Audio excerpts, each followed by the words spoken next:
Então, bom dia, pessoal. Espero que vocês estejam bem e com saúde, certo?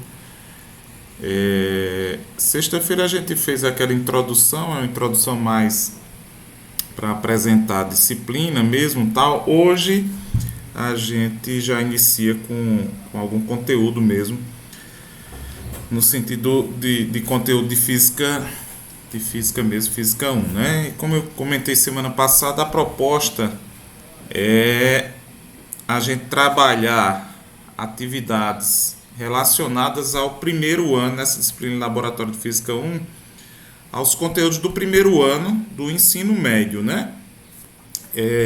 O ano passado nós iniciamos esse curso, aliás, em 2020, né? Segundo semestre de 2020, iniciamos o curso à distância, remoto. E o ano passado iniciamos essa disciplina no primeiro semestre, realmente foi um desafio e tem sido também a gente trabalhar uma disciplina experimental de forma remota, mas vamos ver o que é que a gente pode fazer, tá? Já agradecer aí quem respondeu aquela enquete, né, que a gente colocou lá sexta-feira passada. Quem não respondeu, por favor, é, eu posso até disponibilizar, mas está lá no grupo, né, do WhatsApp o link, quem puder. Inclusive é uma das atividades, é a atividade correspondente àquela aula lá, tá certo? Bom dia, Débora. Então deixa eu compartilhar aqui Bom dia, professor. Bom dia a todos. o bom dia, o slide que eu organizei para a aula de hoje. E aí a gente vai tentar iniciar justamente com aqueles conceitos mais básicos, né? Se estivéssemos, eu acho que vocês até estão tendo alguma, se não me engano, uma disciplina de segurança do laboratório, né? Eu não sei se é a professora Josivânia, acho que é a professora Josivânia. Bom, se estivéssemos presencialmente, eu acho que a gente seria a primeira fala, né? De apresentar o laboratório, de, né, falar algumas coisas sobre segurança, que o laboratório ele tem essa característica, né, de que é importante, né, o cuidado em tudo que se for fazer dentro do laboratório, justamente porque acidentes podem acontecer, né, e acidentes inclusive é, né, que traga algum prejuízo para os estudantes, para o professor, como cortes, né, como choques, como queimaduras. Isso aí a gente precisa ter em mente toda vez que a gente entrar no laboratório, que for manusear alguns equipamentos, realizar experimentos, né? É, tem inclusive certas situações que podem até levar a situações graves mesmo, né? Se brincar até a morte, principalmente em laboratórios com produtos químicos, né? Mas, por exemplo, no de física mesmo, a questão de choques são muito complicados, né? Muito arriscados.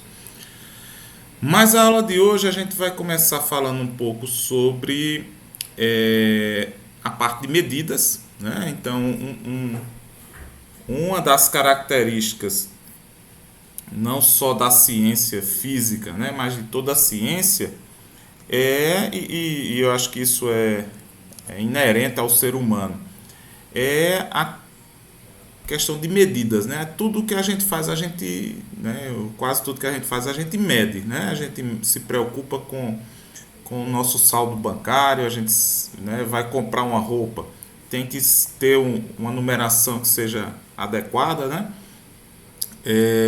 Vai comprar no supermercado, você compra 1 quilo de feijão, você compra, né, 1 litro de leite.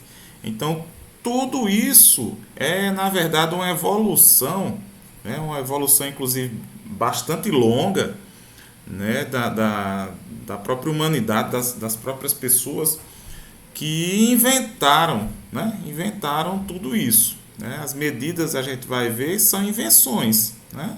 É, apesar de que alguns estudiosos de animais dizem que eles trazem alguma coisa, assim, algum instinto, né, de contagem, de medidas, no sentido de que, por exemplo, abelhas, elas, né, têm noção da distância que estão da colmeia, né, se orientam, elas têm, né, pássaros migram, enfim, né, animais como cachorro, cavalo, têm noção de números, mesmo que pequenos, né, um, dois, três, quatro, eles conseguem distinguir essas quantidades, mas essa cultura de medir, essa característica, né, do ser humano de estar sempre medindo as coisas, né, e cada vez mais inventando formas de medir, é humana, né?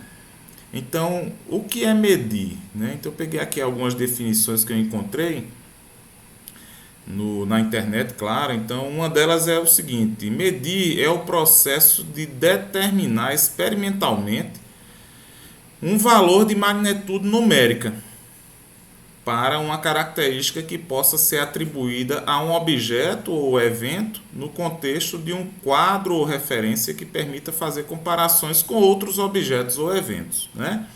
Então, tem algumas coisas aqui que já são pressupostos, né? Então, por exemplo, os números eles já são pressupostos aqui, né? Essas medidas, elas, como ele coloca aqui, é um processo experimental, né? Não é teórico, você não mede uma distância ou né, um volume mentalmente, né? Até mede, né? Eu olho assim e digo, na distância daqui para aquele poste ali deve dar uns 8 metros. Bom, a gente até faz, né? Mas não é uma medida confirmada, né? A medida ela tem que ser, né, experimental. E existe uma diferença entre medida, como é que é o nome? Gente. Quando você vai lá e pega a trena e faz a medida, ou quando você, a partir de outras características, você calcula, né, uma medida, mas aí você precisa fazer alguma coisa experimental para fazer a medida. Então, por exemplo, a distância da Terra à Lua ou da Terra ao Sol, né? É uma medida experimental, sim, é uma medida experimental, mas você não vai pessoalmente lá, né, com a trena, até porque não tem condições. Por exemplo, não tem condições nem da gente medir o raio da Terra com um equipamento, né? Mas são feitas medidas a partir da observação de outras grandezas, e a partir da medida dessas outras grandezas é que a gente, né, faz um cálculo posterior e encontra um valor, tá certo? Então é uma medida indireta, era essa palavra que eu queria achar.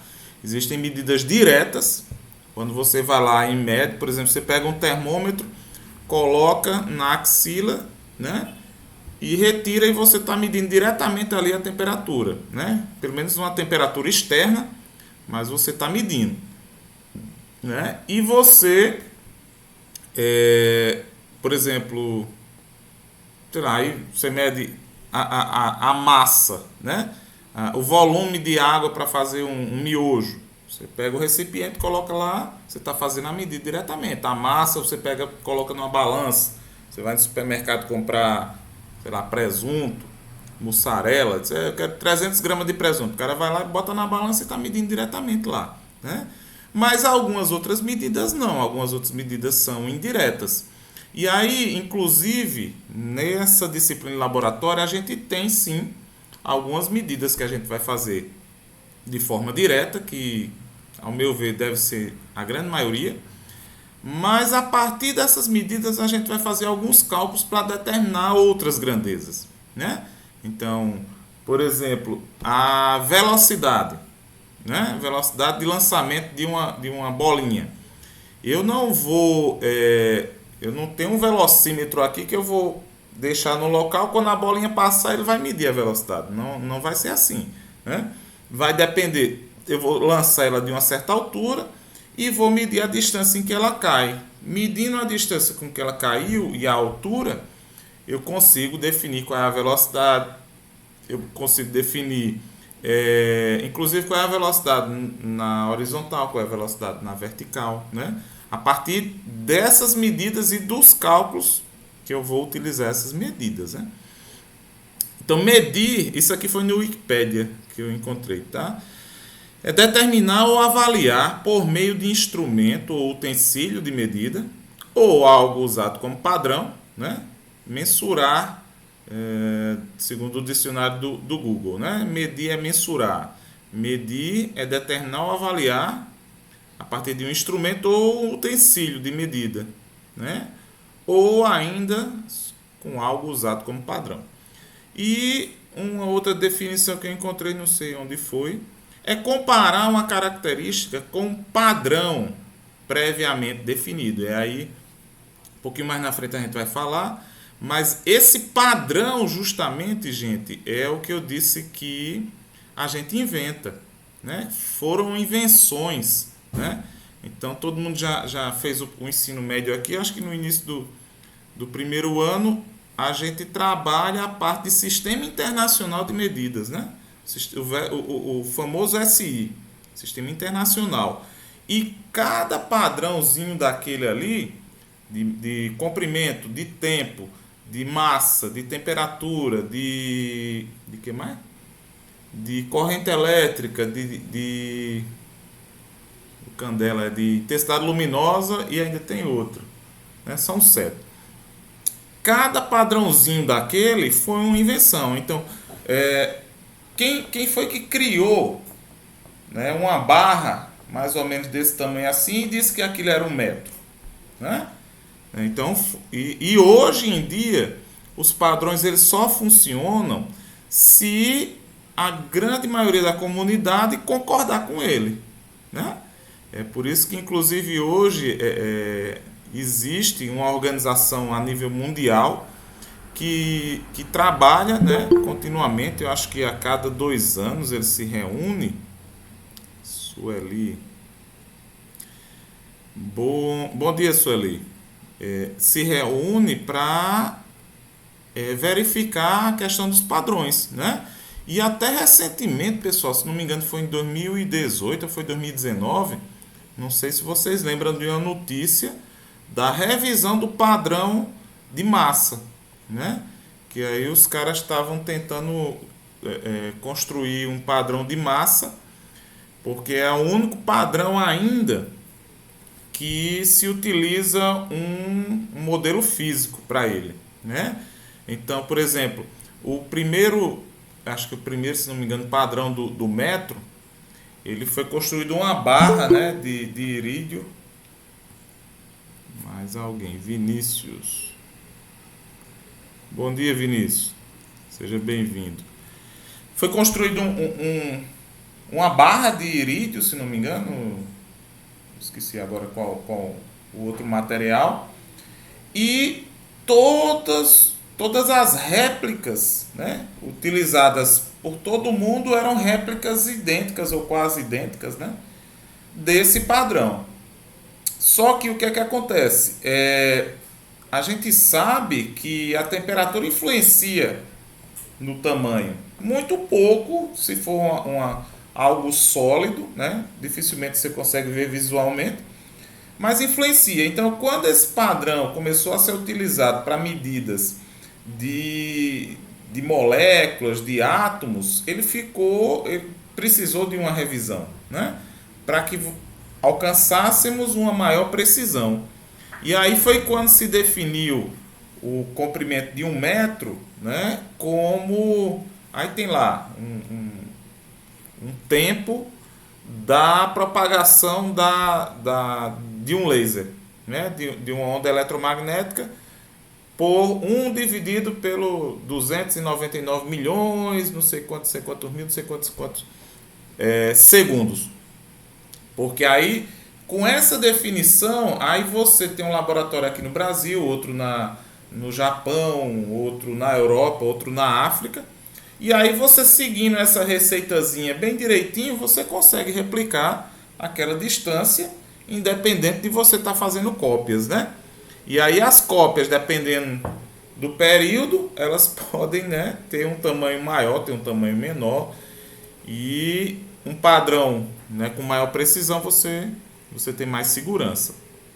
Então, padrões de medidas, né, eles são as referências que a gente tem para fazer as medidas, né? Então, o padrão e os padrões de medida justamente tem a ver com as unidades, né? As unidades de medida. Então, eu estou falando do padrão do metro, eu defino que tamanho é aquele metro. E qualquer medida que eu faço, na verdade, é uma comparação com aquele padrão, né? Então, por exemplo, eu digo assim, eu tenho uma altura de 1,77 m, né? O que é que significa isso? Significa que eu tenho, comparado com aquele padrão de 1 m, eu tenho, né, um padrão daquele mais 0,77 daquele padrão. Então, 1,77 metros significa isso, né? Se eu tiver um padrão daquele, eu vou conseguir, na minha altura, uma altura semelhante àquela e mais 77% daquela altura. Então, padrão de medida, qualquer padrão de medida é uma referência para ser realizada uma medida, para se realizar uma medida, né? Realização, padrão de medida também pode ser definido, isso aqui eu encontrei nessas duas referências aqui, tá? Realização da definição de uma dada grandeza, né? Então, a grandeza, na verdade, é diferente da unidade, né? A grandeza que a gente, por exemplo, está comentando é o metro. O metro é a grandeza. Como é que eu meço distâncias em metro, por exemplo? Não, perdão. Como é que eu meço distâncias? Não, perdão, eu estou misturando tudo aqui, né? A grandeza é a distância, né? Ou comprimento. Como é que eu meço comprimento, né? Eu meço, posso ser em metro, pode ser em quilômetro. Isso tudo é unidade, né? Unidade metro. Apesar de o quilômetro ser uma derivação do metro, é uma unidade, mas eu meço em jardas, eu meço em léguas, né? Eu tenho, na verdade, talvez o metro não, o comprimento seja a grandeza que mais tem unidades, né? Apesar de que a unidade oficial, né, do sistema internacional de medidas é o metro. Um padrão de medida pode ser considerado também a realização da definição de uma dada grandeza com um valor determinado e associado a uma incerteza de medição, tomado como referência, né? E um padrão de medida também pode ser considerado como um corpo físico de uma unidade de medida.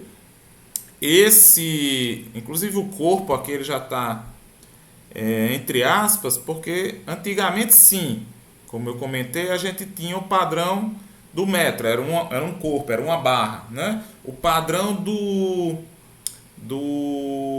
da massa, né? É um cilindro, inclusive esses padrões ainda existem hoje, tá, gente? Lá no Museu de Pesos e Medidas na França, né? Quando vocês forem viajar por lá, passem lá para conhecer. Eu ainda não fui, mas tenho esperanças de ir.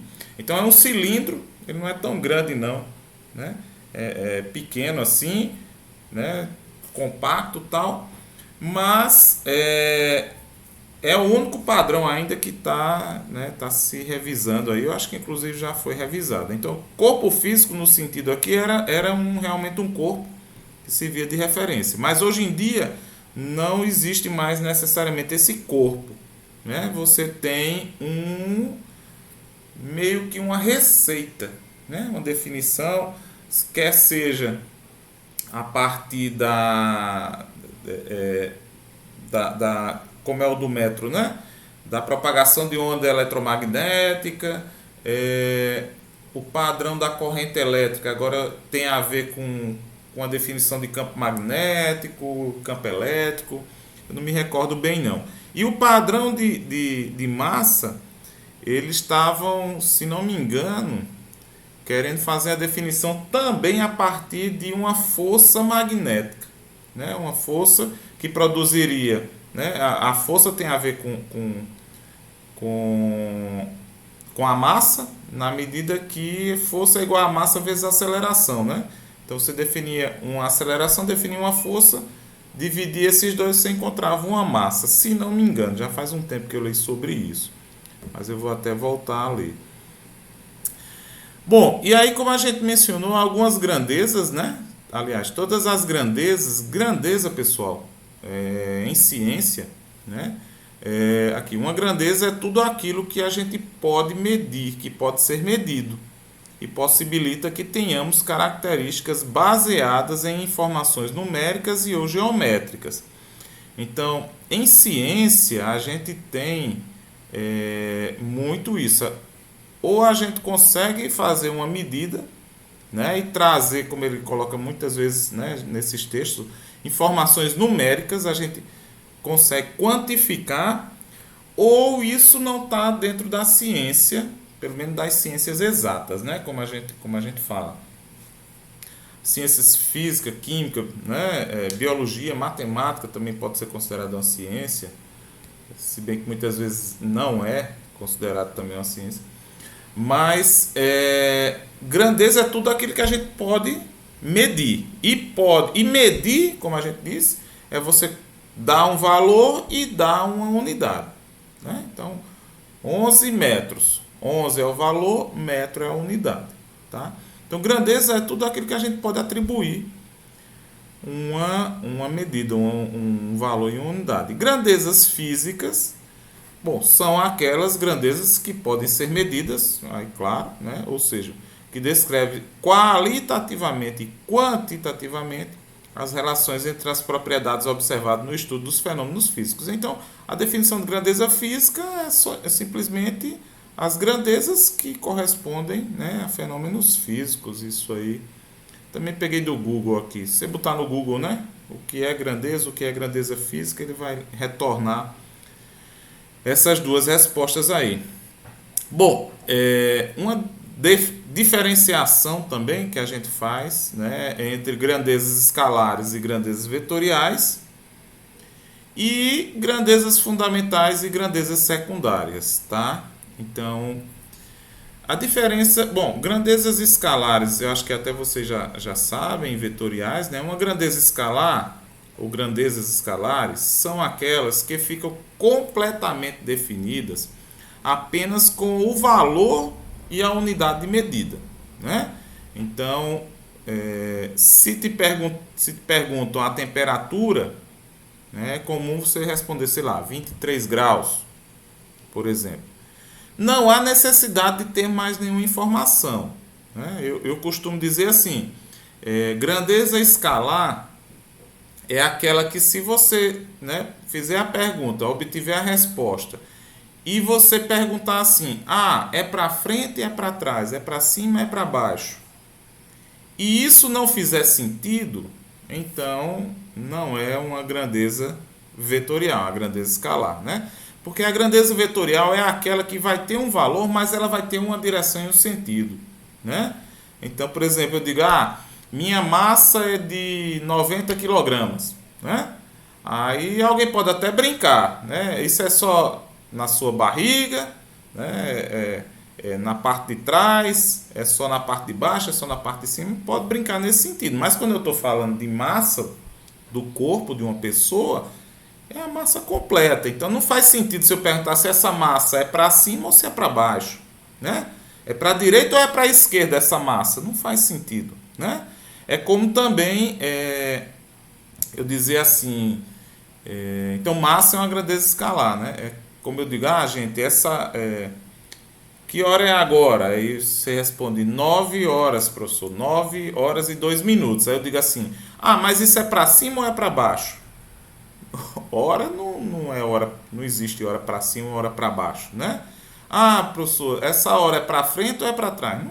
Não faz sentido. Então, massa, né? Temperatura, tempo, né? O tempo também, todos são grandezas escalares, porque não tem sentido, né? Outras grandezas escalares são tempo, massa, volume, né? Pressão, algumas grandezas escalares. Grandezas vetoriais são aquelas que necessitam, além do valor e da unidade de medida, informar a direção e o sentido, para que elas fiquem totalmente caracterizadas, tá certo? Se bem que algumas grandezas vetoriais eu posso trabalhar somente o valor e a unidade, isso aí é possível sim, né? Mas quando eu digo assim, tem um carro entre Solane e Bananeiras e esse carro vai a 80 quilômetros por hora. Né? Se alguém perguntar assim, professor, mas ele está indo na direção de Bananeiras ou de Solane? Não faz sentido? Faz sentido, né? Porque pode ir nas duas direções. Então, se faz sentido, é uma grandeza escalar. Então, você pode inclusive ter dois carros com a mesma velocidade, só que em sentidos contrários, né? Isso é diferente, né? Porque se eles estiverem um na frente do outro, se eles estão em direções contrárias, eles vão chocar. Mas se eles estão na mesma direção, com a mesma velocidade, eles nunca vão se chocar, porque, né? A não ser que haja um obstáculo na frente. Então, isso é o que diferencia grandezas vetoriais de grandezas escalares, tá? Na maioria das nossas atividades, a parte vetorial ela não vai interferir muito, né? Apesar de que a gente precisa ter essa noção para algumas situações, né? Parte de quantidade de movimento, sim, faz uma diferença tremenda. Na parte de forças, faz também. Inclusive porque os vetores, eles se somam ou se subtraem, né? Se eles estiverem na mesma direção, duas forças aplicadas no mesmo corpo, na mesma direção e no mesmo sentido, essas forças elas se ajudam, elas se somam, né? Agora, se você tem a aplicação de duas forças, inclusive iguais, né, no mesmo corpo, na mesma direção, mas em sentidos contrários, essas forças se anulam, né? É a situação que eu estou aqui sentado nessa poltrona, vocês devem estar aí também sentados ou deitados, eu não sei como, ou em pé também, né? Que eu tenho uma força que está me puxando, né, constantemente. Inclusive, a partir do momento que eu sou gerado, essa força já me puxa para o chão, até o fim da minha vida e inclusive depois que eu falecer, continuo sendo atraído, né, gravitacionalmente para o centro da Terra. Então existe uma força me puxando. Mas por que eu não estou caindo? Porque existe uma força que é contrária a essa força gravitacional, que é igual, inclusive, né? Porque se não for igual, e aí forças, gente, a gente precisa lembrar do cabo de guerra, né? Que você puxa de um lado e de outro. Se a força da esquerda é maior que a da direita, você tem um movimento para a esquerda. Se a força da direita é maior que para a esquerda, você tem um movimento para a direita. E se as duas forças são iguais, ou elas estão paradas, ou você está se movimentando com a velocidade constante, sem a velocidade mudar, tá certo? Mas a gente vai conversar isso um pouco mais na frente. Mas o que eu quero dizer é que forças, né, vetores, eles se somam ou se subtraem, né? Então, e por isso que você precisa considerar a direção e o sentido, né? Se você tem uma força sendo aplicada na horizontal e outra na vertical, né? Elas se somam, se subtraem. Como é que elas se somam? E aí vem aquela soma vetorial, né? Bom, exemplo de grandezas vetoriais são velocidade, aceleração, força, quantidade de movimento, né? Na verdade, a gente tem muitas grandezas vetoriais aí para a gente trabalhar, inclusive nesse conteúdo de mecânica. Essas grandezas podem ser representadas por um vetor, por isso que elas são chamadas de vetoriais, né? E o vetor, geralmente, tá? Não necessariamente. O vetor ele é representado por uma seta. E a direção é a linha, né? A linha que o vetor, que a seta tem. O sentido é representado por esse triângulozinho aqui, né? Por essa pontinha da seta. A direção é o comprimento. E a pontinha é o sentido. E o módulo, que dificilmente a gente faz isso, é representado pelo tamanho, né? É claro, um vetor maior tem um módulo maior do que um vetor menor, né? Então, geralmente a gente representa duas forças, uma de 10 newtons, outra de 5. A de 10 a gente representa ela maior do que a de 5, né? Mas muitas vezes o módulo a gente vai lá e anota, né? Velocidade 2 metros por segundo, próximozinho do vetor, para que a gente saiba, e não necessariamente a gente construa um vetor com 2 centímetros ou, né, 2 milímetros, sei lá, entendeu? Bom, outra diferenciação que a gente faz de grandezas são grandezas fundamentais e grandezas derivadas, né? O que são grandezas fundamentais? Grandezas fundamentais são aquelas definidas exclusivamente por meio de um padrão físico estabelecido pelo Sistema Internacional de Unidades. Então, a gente inclusive só possui, né, dentro do Sistema Internacional, a gente só possui 7 grandezas fundamentais, né? Que é o comprimento, é o tempo, aquelas que eu já falei, massa, temperatura termodinâmica, a parte de corrente elétrica e a de uma parte relacionada com a luminosidade, né? Esqueci agora o nomezinho. Acho que até aqui mais na frente deve ter. Intensidade luminosa, isso. O Sistema Internacional de Unidades é a forma moderna do sistema métrico e é geralmente um sistema de unidades de medida concebido em torno de 7 unidades básicas e da conveniência do número 10. Então, a conveniência do número 10 que ele quer dizer, a gente vai mostrar um pouquinho mais na frente, são os prefixos, né?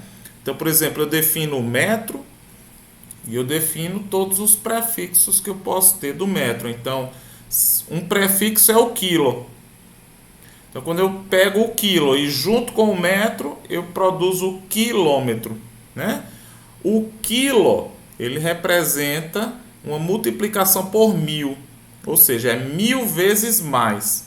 Então, se eu tenho um metro e eu junto com o quilo, eu fico com 1000 metros, que é o quilômetro.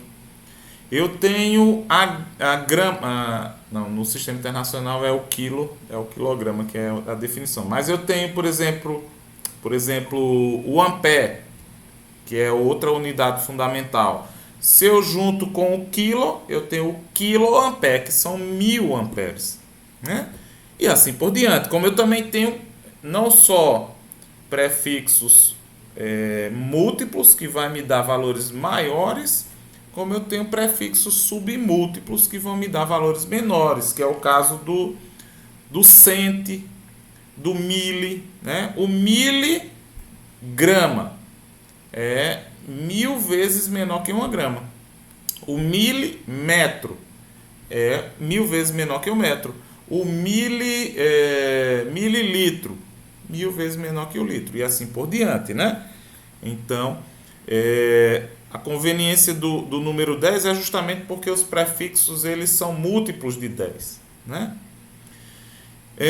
O sistema internacional é o sistema de medição mais usado no mundo, tanto no comércio todos os dias e na ciência. Então, inclusive,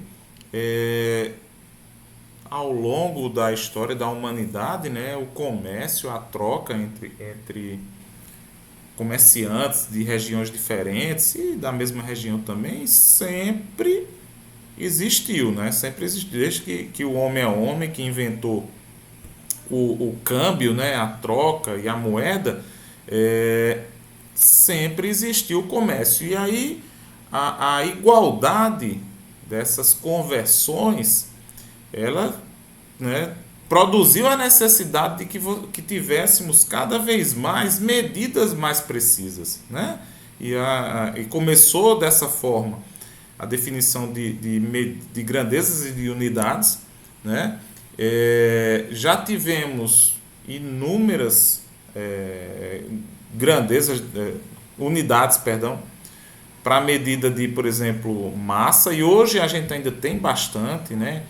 Então, por exemplo, a massa, geralmente a gente mede em quilogramas, mas você ainda encontra hoje, por exemplo, animais vendidos em arroba, né? Você dentro do próprio sistema internacional você tem as variações da massa, do quilograma em grama, em miligrama, né? Você tem nos Estados Unidos, eu acho que é libras, né? Agora eu não me recordo muito qual é a unidade de massa que eles usam, mas se não me engano é libras, né? Então, hoje em dia a gente tem ainda uma variedade boa de unidades, né, de medida para uma mesma grandeza, né? Só que no sistema internacional a gente define apenas uma, que é o padrão. O restante tudo é múltiplo. Podemos entender por unidade física o padrão escolhido para a medida de uma grandeza. As unidades fundamentais do sistema internacional elas foram definidas durante a 14ª Conferência Geral de Pesos e Medidas. Então, as unidades fundamentais que existem hoje, tá? As 7. Vejam que é a 14ª conferência que foi em 1971. Essa conferência, se não me engano, ela ocorre a cada 2 anos, com representação dos países signatários. O que são países signatários? São os países que concordam em utilizar, né, para toda padronização das suas medidas e do seu comércio, o sistema internacional, né? O Brasil é signatário já faz muito tempo. E o órgão no Brasil, e cada país desse, pessoal, eles têm um órgão exclusivo para organizar tudo isso, né? Então, por exemplo, no Brasil, o órgão responsável pelos padrões de pesos e medidas, ele é o Inmetro, né? O Inmetro. Aquele mesmo Inmetro que faz testes de qualidade em certos materiais, essa coisa toda, sabe? Então, o Inmetro, ele é responsável por manter os padrões do Brasil, replicar, inclusive, né, esses padrões e também fiscalizar as medidas, né?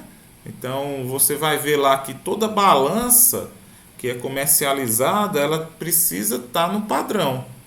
E todas têm um selinho do Inmetro, que é aquele selinho que tem um I e um N, né? Se não me engano, o I é branco e o N, que ele fica meio que por trás, ele é meio azul, né? Você dê uma olhadinha, você vê o selo e o nome em metro. IN Metro, né? Que é Instituto Nacional de Metrologia, né? Existe, inclusive, gente, uma ciência que é a metrologia, né? Que é a ciência da medida, é a ciência da metragem. E existe formação. Existe curso de graduação em metrologia e curso de pós-graduação em metrologia. Eu tive a oportunidade de fazer uma visita na sede do Inmetro, que fica no Rio de Janeiro, na cidade que inclusive é a cidade que tem o campo do Fluminense agora também, em Xerém, né? E lá eles têm mestrado, doutorado em metrologia, né? É bem interessante, que é uma coisa assim, inclusive, que eu nem sabia. Já faz um tempo que eu fui lá.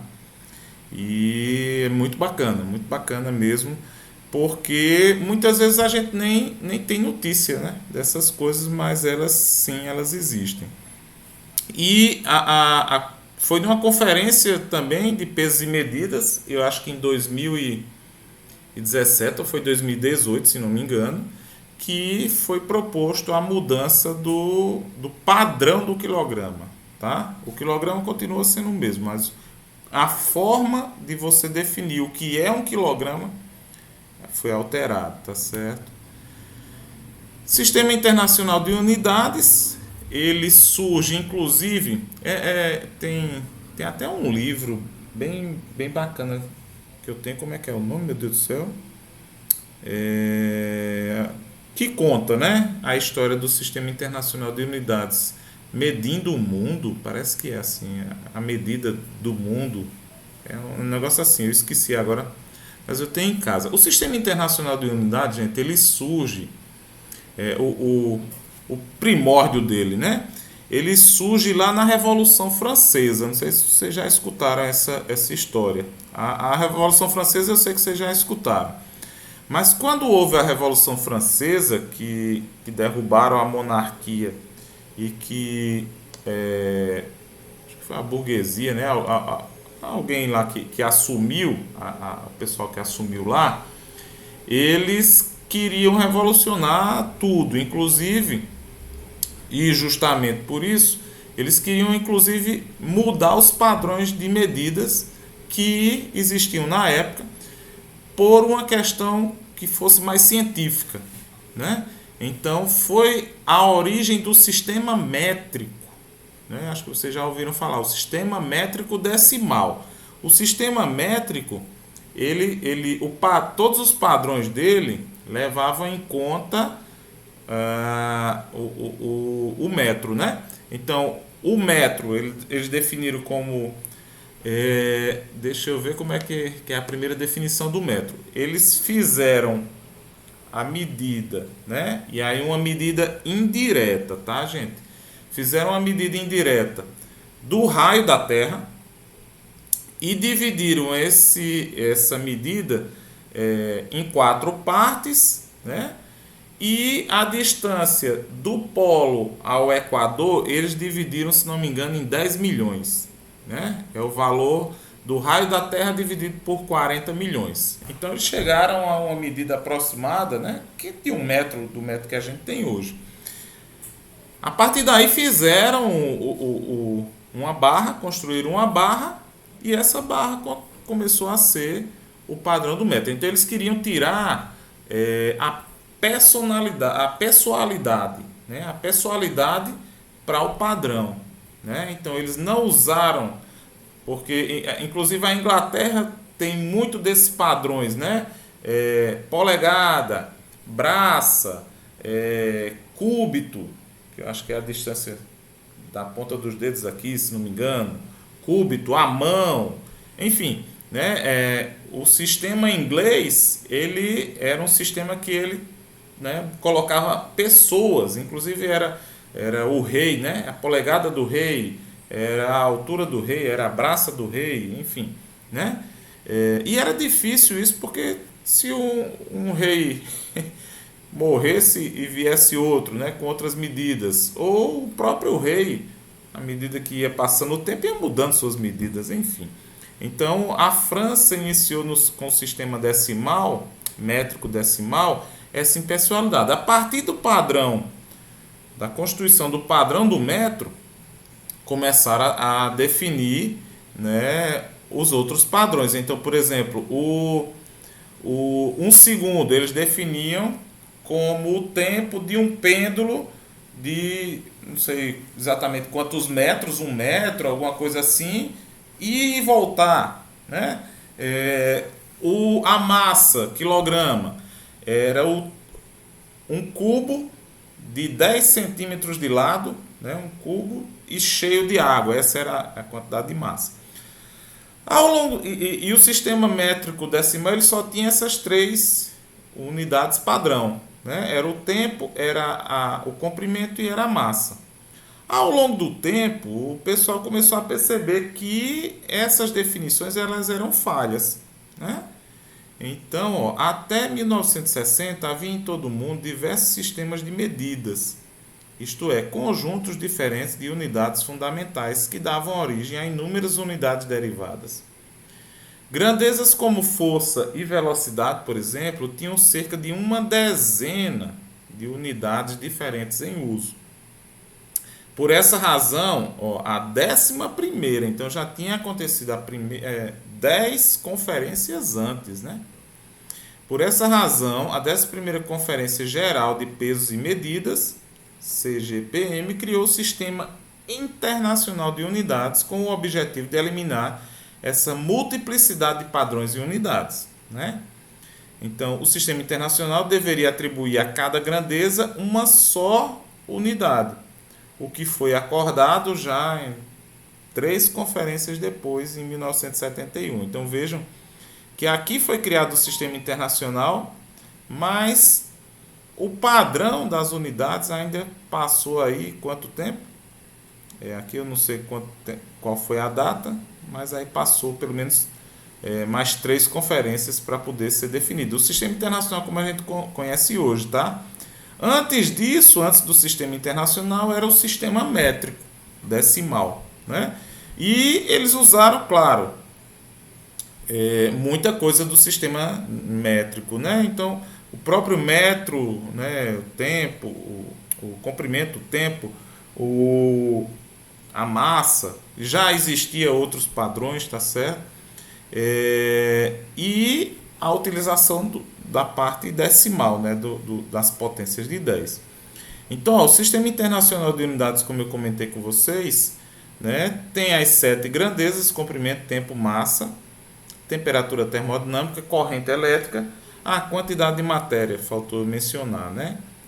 E intensidade luminosa, que são o que a gente chama de grandezas fundamentais. Cada uma tem apenas uma unidade padrão. Uma unidade que corresponde à grandeza padrão. Então, para o comprimento é o metro.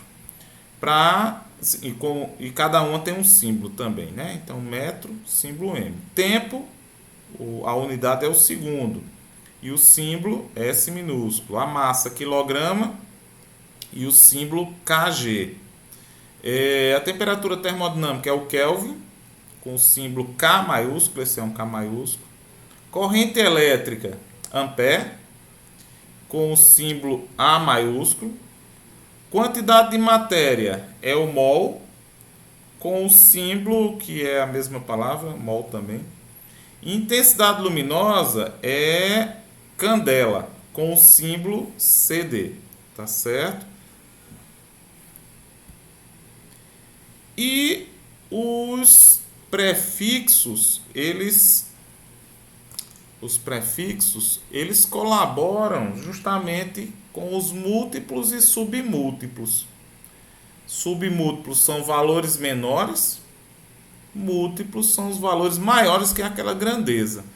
Então, o Sistema Internacional de Unidades especifica um conjunto de prefixos de unidade, conhecido como prefixos SI ou prefixos métricos, né? Um prefixo, ele vem antes, né? Em português a gente sabe, prefixo é alguma coisa que vem antes. O prefixo SI é um nome que precede uma unidade de medida para indicar um múltiplo ou submúltiplo da unidade. Então, os mais conhecidos são o deci, o cento e o mili, né?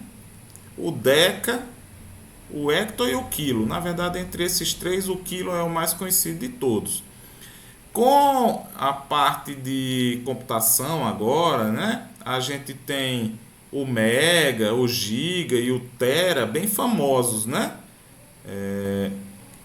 E o nano também, que é o mesmo nano da nanotecnologia, né? O micro, também são bem conhecidos, né? Esses outros aqui, eles não são tão conhecidos, né? O peta, hexa, zeta, iota, ou pico, fento, ato, zepto e iocto, né? Enfim, não sei nem pronunciar.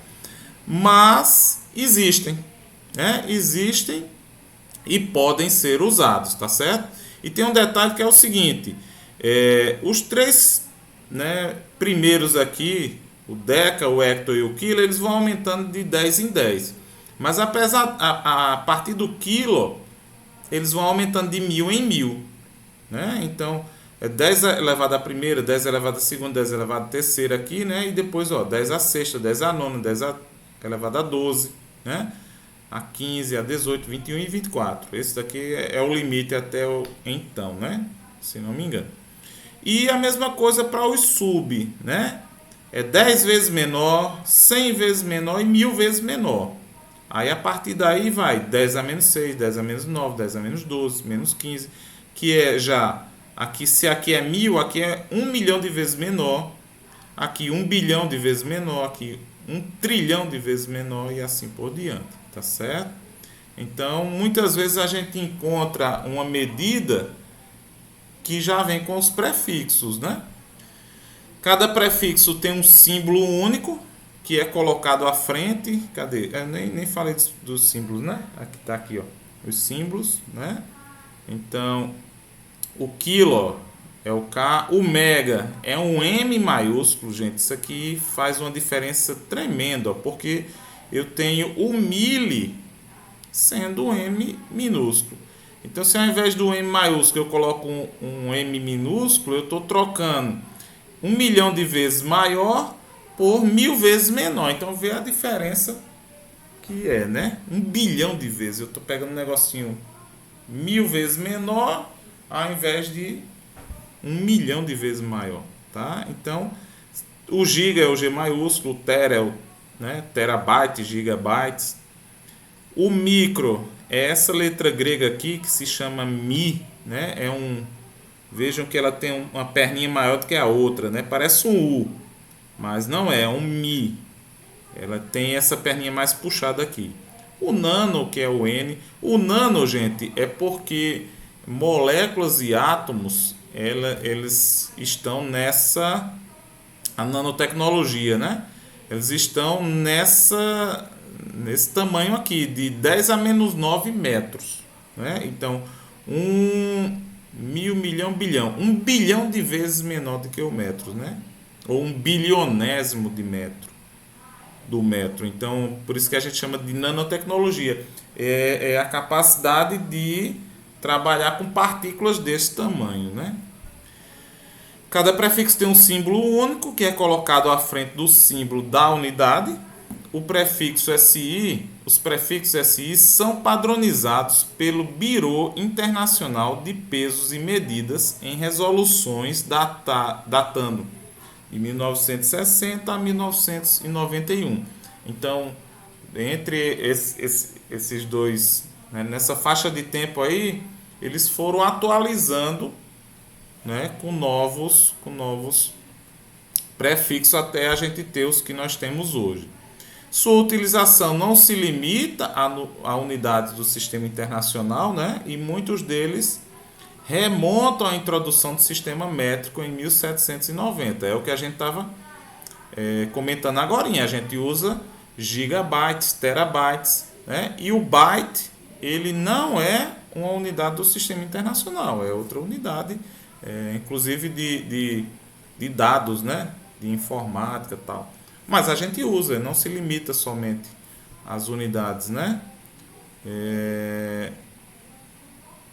Remonta à introdução do sistema métrico. Então, alguns desses prefixos eles já existiam no sistema métrico e foram, né, trazidos. Prefixos SI são usados para reduzir o número de zeros mostrado em quantidades numéricas antes ou depois do ponto decimal. Então, por exemplo, uma corrente elétrica de 0,000000001 ampere ou 1 bilionésimo de 1 ampere é escrita usando o prefixo nano, como 1 nanoampere, ou simplesmente 1 N e o símbolo do ampere, né, que é o A maiúsculo, certo? Então, 1 nanoampere. Essa tabela aqui eu encontrei lá no Wikipedia, né? Às vezes o pessoal chama Wikipedia, Wikipédia. No Wikipedia, certo? Se vocês colocarem prefixos do sistema internacional, vocês vão ver isso aqui. E ele tem um negócio bacana, ó, que ele coloca aqui, ó, justamente quais são os prefixos que vieram lá do sistema métrico, né? Que foi esses aqui, o deca, o hecto e o quilo, o décimo, o cento e o mili, né? Que é de 1795, ó, que é da criação do sistema métrico. Alguns atualizados em 60, com a criação do sistema internacional de unidades, que foi em 60, ó, mais 3, né? E depois alguns, ó, em 75, em 91, em 64, né? Enfim. Então ele dá a data aqui da criação. Essa nota aqui ele vai definir quando foi essa conferência aqui. Isso aqui são conferências. Esses mais modernos aqui foram conferências de pesos e medidas, né? E aqui ele dá muito mais informações, né? Ele, além do símbolo, ele dá a proporção em mil, ele dá justamente a potência de 10 aqui, ele dá a nomenclatura, né? Só que essa nomenclatura aqui, gente, ela é PT, é de Portugal. Tem esse detalhezinho, tá? Porque no Brasil, depois de 1000, a gente vem com milhão, bilhão, não, tá certo, né? Milhão, bilhão, trilhão, quatrilhão, né? Quinquilhão, sextilhão. Ah, essa aqui é que é, ó, né? Bilhão, ó, trilhão. Isso é Portugal, é engraçado, né? Mas aqui tá correto, né? Bilionésimo, trilionésimo, quadrilionésimo, então, enfim, né? Equivalente numérico e assim por diante. Tem mais informações do que aquela outra que eu expliquei para vocês. Gente, com relação a algarismos significativos, né, com relação a medidas, a gente tem que mencionar sempre a parte de algarismos significativos. O que são algarismos significativos? São algarismos que a gente considera numa medida, né? Então, deixa eu ir lendo aqui para vocês. Por exemplo, imagine que você esteja realizando a medida de uma barra conforme a figura ao lado. Então, isso aqui eu peguei até do livro de Beatriz Alvarenga, sobre algarismos significativos. Então, veja, você tem a barra aqui, essa parte amarela aqui, que inclusive vejam os pontilhados, né? Ela faz somente um close aqui de parte da régua e de parte da barra, né? Porque eles começam lá em 1, né? E a barra também. Então, você chega aqui e você mede, né? A menor divisão da régua é 1 milímetro. Então, essa régua é em milímetros. Então, eu tenho 12, 13, 14 são centímetros, né? Mas eu tenho entre um centímetro e outro uma divisão em 10 que corresponde a milímetro. É que essas réguas de plástico que a gente tem, né? Até mostrei lá na aula passada.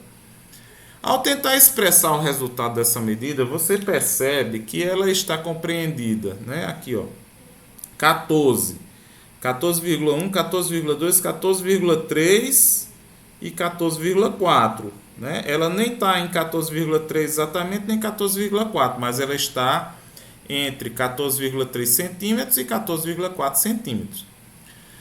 A fração de milímetro que deverá ser acrescentada a 14,3 terá que ser avaliada, pois a régua não apresenta divisões inferiores a 1 milímetro. Então, é isso que acontece muitas vezes quando a gente vai fazer medidas, tá, gente?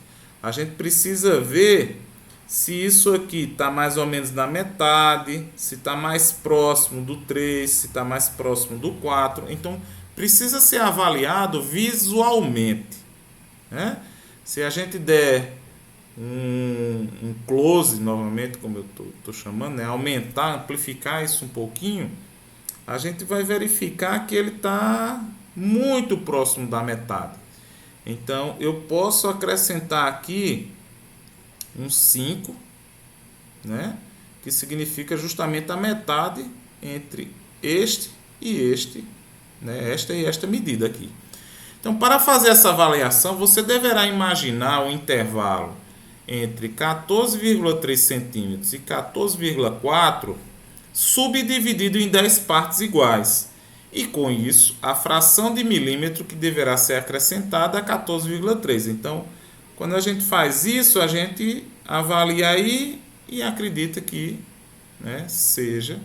Podemos avaliar como sendo 5 décimos de milímetro pela figura ampliada e podemos escrever a medida como 14,35 centímetros, né? Então, seria a medida dessa barra.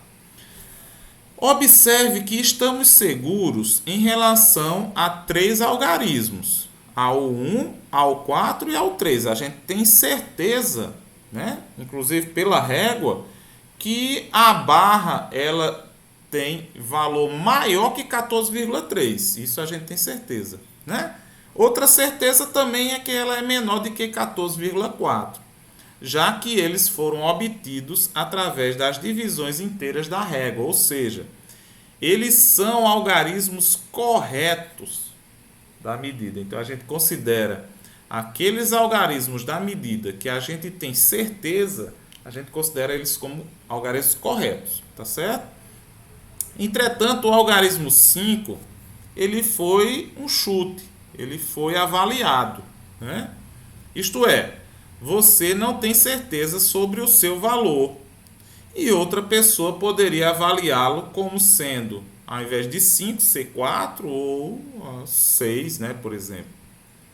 Por isso, esse algarismo avaliado ele é denominado algarismo duvidoso ou algarismo incorreto, né? Eu prefiro inclusive a palavra duvidoso do que incorreto.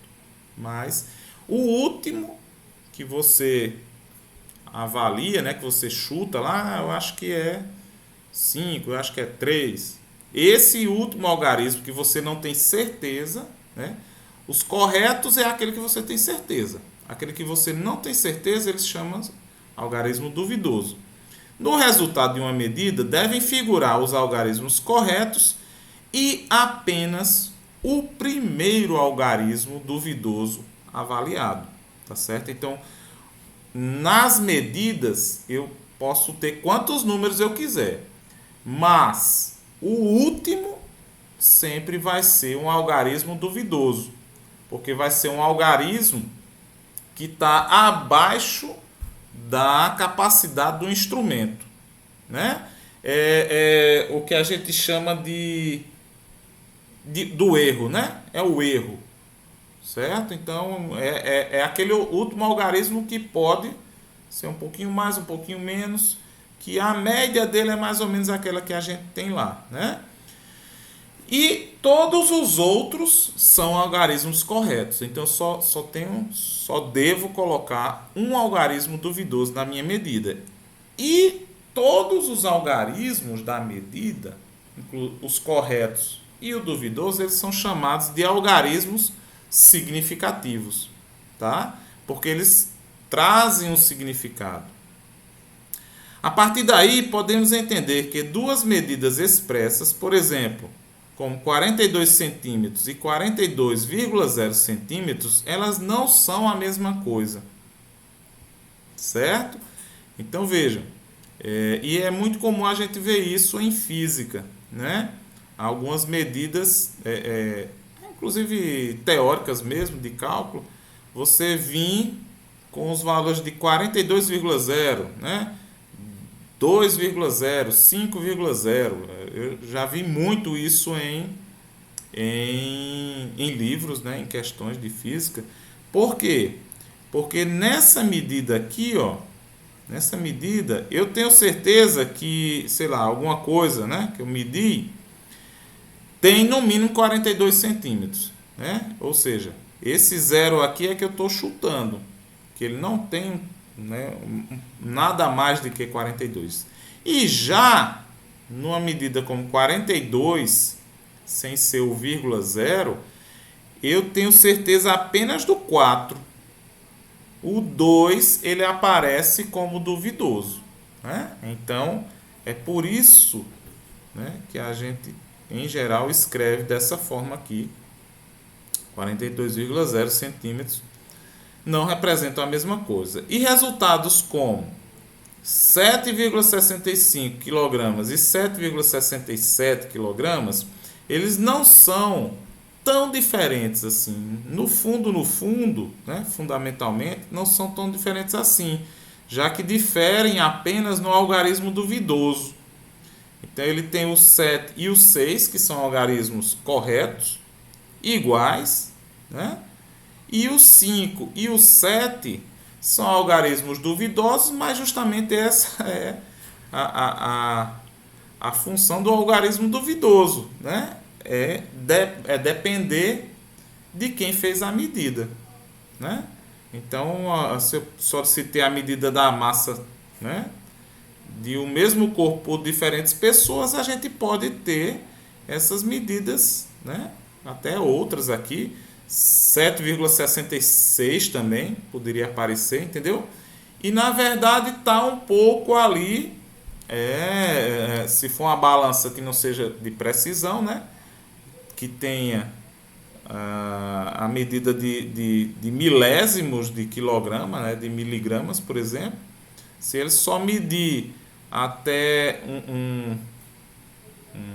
um décimo de quilograma, aí a gente precisa avaliar o próximo, né? O próximo algarismo. E aí é isso que acontece. Falar um pouco de erros, né? Ou de teoria de erros. O ato de medir, ele sempre traz uma incerteza, pessoal. Ele sempre traz, né, um pequeno erro, exatamente porque qual é o limite da precisão, né? Todo equipamento ele tem um limite de precisão. Uma balança digital ela mede, vamos supor, até décimos de quilograma, centésimos de quilograma, milésimos de quilograma, né? Que são gramas, por exemplo, né? Então, balanças de precisão elas medem miligramas, né? Mas quantas casas decimais depois do miligrama? Uma? Nenhuma, né? E se eu tiver uma balança com maior precisão? Qual é o limite da precisão? O limite da precisão ele é infinito, né? O que acontece com os nossos instrumentos de medida, muitas vezes, é duas coisas. Ou a gente tem o limite de precisão de acordo com o nosso capital, né? Então, para uma balança de um supermercado, uma balança que mede gramas, né? Tá tranquilo, eu não preciso comprar uma balança de precisão para medir as miligramas. De forma alguma. Já no laboratório aqui, eu preciso de uma balança que meça miligramas, porque alguns experimentos eles precisam ter valores muito bem medidos, né, com a precisão maior. Já se eu estiver trabalhando talvez com nanotecnologia, eu precise ainda de uma precisão maior. Só que quanto maior é a precisão, maior é o custo, né? E a outra coisa é justamente o que eu já comentei rapidamente, que é a utilização, né? Eu vou utilizar uma balança que meça centésimos de miligrama para medir, sei lá, numa feira para medir a massa de peixes que eu estou vendendo, não preciso. Eu tenho balanças que inclusive são mais em conta e que fazem um trabalho muito melhor. Porque se eu tenho 10 gramas a mais ou 10 gramas a menos de um peixe, né, e eu não vou, são centavos ou às vezes até menos de que centavos. Então, para mim não vai fazer diferença, né? Mas no laboratório muitas vezes faz, né? O ato de medir é, em essência, um ato de comparar, e essa comparação envolve erros. Então, medir é você comparar alguma coisa com um padrão, né? Erros de diversas origens. Então, aí vem. Pode ser do instrumento, ou seja, aquela história que eu estava comentando agora, da precisão do instrumento. Pode ser da utilização do instrumento pelo operador, né? Ou algum outro problema que o operador tem, por exemplo, cara com problema de vista, ele não vai conseguir ver direito, né? Talvez, se não estiver utilizando o óculos, se não estiver, né, utilizando corretamente. E também depende do processo de medida, entre outros, né? Quando se pretende medir o valor de uma grandeza, pode-se realizar apenas uma ou várias medidas repetidas, né? Então, dependendo das condições experimentais particulares ou ainda da postura adotada frente ao experimento. Então, Deixa eu terminar de ler aqui que eu comento. Em cada caso, deve ser extraído do processo de medida um valor adotado como melhor na representação da grandeza e ainda um limite de erro dentro do qual deve estar compreendido o valor real, né? Demonstração, sim, na medida dos comprimentos. Então aqui já é atividade. Então, pessoal, depende muito, né, de como é feito o experimento, de qual é o experimento, né? Eu me lembro que, por exemplo, a gente vai fazer uma medida de, sei lá, da massa de um determinado corpo, né? Então, muitas vezes eu coloco esse corpo numa balança, se ela for, né, tiver bem alinhadazinha horizontalmente, se não tiver ventilação que atrapalhe ou alguma coisa que atrapalhe, você coloca a massa lá, a balança, ela vai passar um tempozinho, né, para equilibrar. Quando equilibrar, ela vai dar aquele valor, né? Então, se eu tirar a peça e colocar novamente, provavelmente vai continuar dando o mesmo valor. Outra coisa, a balança, geralmente ela é extensa. Se você tiver um corpo menor do que a balança, você tem que colocar no meio, né? No meio da balança, que é geralmente o padrão. Se você coloca mais numa ponta, na outra, pode acontecer de dar valores e geralmente dá valores diferentes. Mas se você coloca na mesma posição a mesma massa, você vai ver que os valores vão se repetir, vão ser sempre os mesmos. Então não precisa, por exemplo, você fazer 10 medidas de uma massa em uma balança. Não precisa. Se você faz uma medida, né?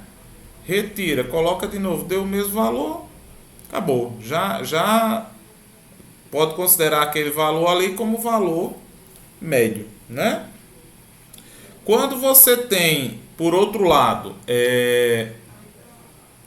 a medida também de uma mesa, do comprimento de uma mesa, você também só puxa a trena, bota lá. Se você repetir, vai dar praticamente a mesma distância. Agora, quando você trabalha, por exemplo, com o lançamento de uma bolinha de gude, né? Você solta ela de cima de uma mesa para ver quantos segundos ela demora para ela cair no chão.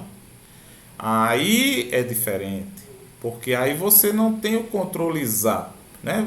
Como é que você vai fazer a medida do tempo? Você vai iniciar o cronômetro quando soltar e parar o cronômetro quando escutar a bolinha ou ver, né, a bolinha chegando ao chão. Então vai ter um erro muito maior do que esses outros que eu comentei. Por quê? Porque tem o fator da reação humana, né? Eu preciso ver a bolinha iniciando o seu movimento para iniciar o cronômetro. Preciso ver ou escutar a bolinha batendo no chão para acionar o fechamento do cronômetro.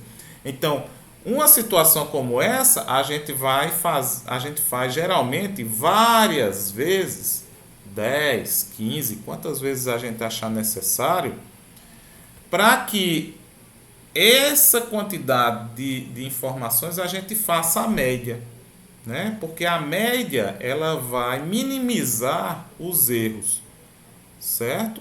A não ser, bom, isso eu estou falando de um erro de medida, né? Um erro do nosso acionamento e fechamento, né? A não ser que eu esteja também errando e esperando toda vez, né? Sei lá, um segundo para poder iniciar depois que eu vejo a bolinha cair. Aí já é um erro de procedimento, né? Não é um erro do operador que tem suas limitações, né? Então, tem muito disso. Em outros casos, gente, que aí, por exemplo, alguns experimentos que são mais sofisticados, às vezes você não tem, você até gostaria de fazer algumas medidas, né, para tirar uma média, mas você não tem condições. Eu me lembro de uma vez que eu fui visitar um laboratório lá de física, na UFPB, em João Pessoa, e eram medidas eu nem me recordo mais o que era, de um experimento lá que eles tinham que resfriar um material e fazer medidas com laser desse material. Mas quando você resfriava o laser e mantinha as condições que você jogava o laser, né, que tomava uma medida, aquela situação ali já tinha sido bagunçada, porque a própria presença do laser ele já bagunçava. Então você precisaria reiniciar o experimento. Só que você refazer o experimento não significa que você está medindo aquela mesma situação, né? Então, enfim, tem algumas situações que, né, eu acredito que no nosso curso não vamos ter, mas pode ser que vocês se deparem com situações desse tipo, né? Por exemplo, talvez em química, né, que vocês pega duas quantidades de elementos químicos, faz a reação, dá um resultado. Essa reação ela é única. Você vai precisar pegar duas quantidades, né, novamente, de mais material para repetir. Mas uma variaçãozinha maior ou menor de um material desse já pode dar outro resultado. Então, é um fenômeno que pode ser repetido se você tiver, né, a maior ou melhor precisão possível, mas que nunca vai ser idêntico, né? A gente sempre vai trabalhar, ou na grande maioria das vezes, trabalhar com médias, tá? Pessoal, para hoje eu trouxe uma atividade aqui, que inclusive eu coloquei aqui no slide, mas que eu vou deixar isso no roteirozinho lá no Cigar, junto com essa gravação de hoje, da aula de hoje, para que vocês façam esse experimento. Então a proposta é a gente iniciar fazendo alguma medição, e aí a medição de comprimentos. Por isso que o nome da aula de hoje era medindo comprimentos, tá? Então, o objetivo da aprendizagem de hoje é introduzir os estudantes ao conteúdo e à prática de realização de medidas de comprimento, revisão sobre grandezas e unidades, que a gente já falou, algarismos significativos, construção de gráfico e relação entre grandezas. Tá? A atividade experimental estou chamando, né, de medindo comprimentos. Ela é uma proposta fechada, porque eu já vou dizer, né, direitinho o que é para fazer, e é uma proposta de verificação, porque vocês vão manusear, mas a gente já vai ter ideia do resultado, tá certo? Porque é a medida do diâmetro e do perímetro de objetos circulares, tá certo? O que é que a gente vai precisar? E aí sim, eu vou precisar que vocês tenham isso, consigam isso em casa, tá? Uma régua milimetrada, né? Uma trena, uma fita métrica, ou seja, alguma coisa que você meça distâncias em metro. Vou precisar que vocês peguem 5 objetos circulares. Pode ser copo, pode ser tampa, né? Tampas plásticas, tampa de panela, tubos, cano de PVC, certo? Um pote circular, ou seja, uma frigideira, não sei o que é que vocês vão inventar aí, tá certo? Barbante, linha ou fio, claro, e papel e caneta para as anotações, tá bom? Então, a metodologia qual é? Você vai, desses 5 objetos, vocês vão, né? E eles precisam ter diferentes tamanhos, tá certo, gente? Então não são 5 copos iguais, não. É um copo, é uma tampa, certo? Sei lá, uma garrafa. Estou até dando uma olhada aqui, né? Alguma coisa assim, um copo, certo? Uma xícara, um pires, né? Então coisas do tipo, diferentes, né? Claro, de tamanho, porque aí a medida dos tamanhos vai sair diferente. De tamanhos para, então, se medir o perímetro e o diâmetro de cada objeto. Gente, só para lembrar vocês, eu sei que vocês sabem, mas para lembrar. O perímetro de algo circular é a distância, né? Essa distância aqui, a distância da borda.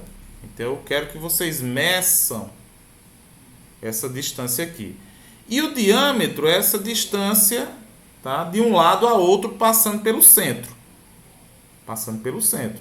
Então, dependendo aqui de como você colocar a régua, deixa eu pegar a régua aqui. Cadê a régua? Eu tô com essa régua grande aqui, né? De 50 centímetros, mas vocês podem utilizar de 30 centímetros. Então, dependendo de como eu coloco aqui, se eu coloco, vou mostrar para vocês.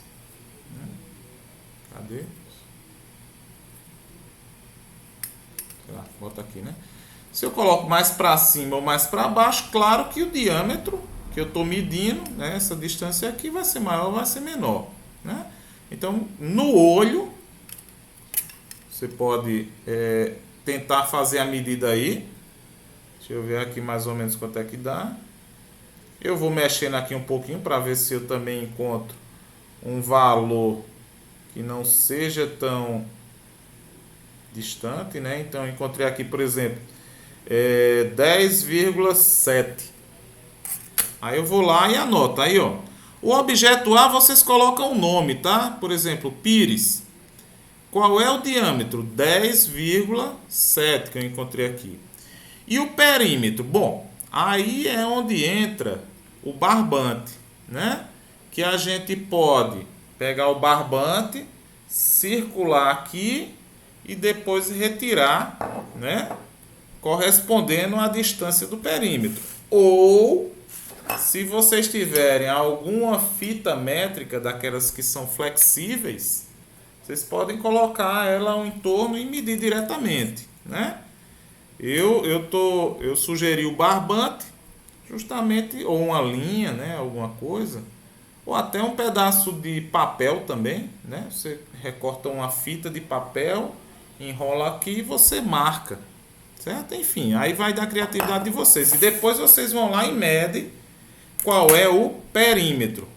Vejam que eu estou pedindo esses valores em milímetros, né? Então, milímetros. Então, no caso aqui, 10,7 centímetros que eu medi, então é 107 milímetros, certo? Isso é importante a gente observar também quais são as unidades.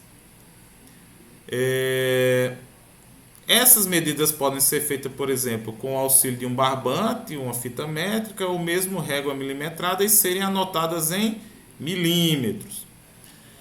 Na sequência, organizar todas as medidas realizadas em uma tabela, né? Você já pode até, se tiver a tabela pronta, já pode digitar direto dela, de modo que para cada objeto, aí é isso que eu estou dizendo, né? A, B, C, D e E, vocês colocam os nomes. Xícara, pires, tampa de panela, frigideira, sei lá, vaso, né? Teremos uma medida de um diâmetro e do perímetro, né? Então, vai construir essa tabela, é uma das partes do exercício, tá? E a outra é construir o gráfico, a relação entre perímetro e diâmetro. Para análise dos dados reunidos na tabela 1, é parte da atividade também construir um gráfico do perímetro versus o diâmetro conforme a figura abaixo. Pode ser feito no Excel, pode ser feito em papel milimetrado ou em uma folha em branco. A questão da folha em branco é que você precisa, né, por exemplo, se você for colocar exatamente o tamanho, por exemplo, se você for pegar uma tampa um pouquinho maior, o perímetro vai, se você for colocar, se o perímetro der, por exemplo, 50 centímetros, e você for colocar exatamente no seu gráfico o tamanho 50 centímetros, aí você vai precisar de uma cartolina, né? Não dá para fazer isso numa folha em branco. Por isso que o Excel ele é bacana, né? Porque aí você coloca só os valores lá, plota e ele já dá os valores, né? no gráfico, ele já dá proporcional. Até na próxima aula, sexta-feira de manhã, pessoal, eu vou fazer, né, utilizar o Excel para mostrar a vocês como é que vocês podem fazer esse gráfico, tá certo? Claro, eu sei que tem gente aqui que tem experiência e que já sabe montar, faz isso facilmente, mas tem gente que talvez só tenha aberto o Excel uma vez na vida quando errou, né? Por engano. Mas aí a gente na sexta-feira, a próxima aula da sexta, eu pretendo explicar para vocês como é que a gente faz um gráfico no Excel, como é que a gente coloca valores, né? E gera o gráfico, tá certo? O Excel, para essa parte, pessoal, é muito, assim, ajuda bastante, tá certo?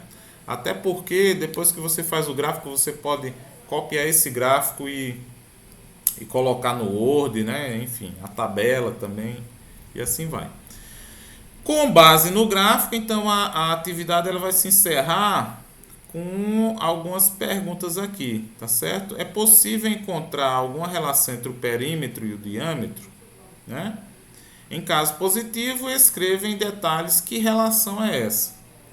Compare o resultado encontrado com o valor correto, ou pelo menos o valor considerado correto dessa relação, tá certo? Então, a avaliação, essas atividades elas contam como uma nota, né? Vocês lembram disso? Realização das medidas, o que é que eu vou considerar, né?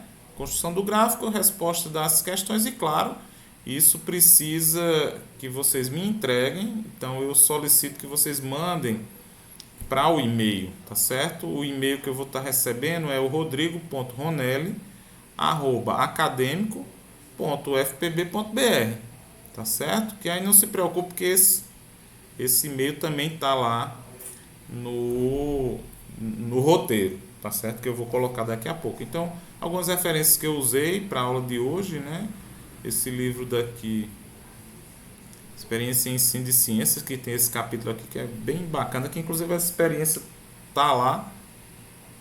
E do curso de Física de Beatriz Alvarenga, né, e Antônio Máximo, que isso aqui é da minha época, 92, tá bom? E pessoal, é isso, né, para a aula de hoje que nós tínhamos pensado. Agradeço aí a presença. Não sei se vocês têm alguma dúvida, né, com relação a isso. Esses conceitos, pessoal, de algarismo significativo, de algarismo correto e algarismos duvidosos, a gente vai.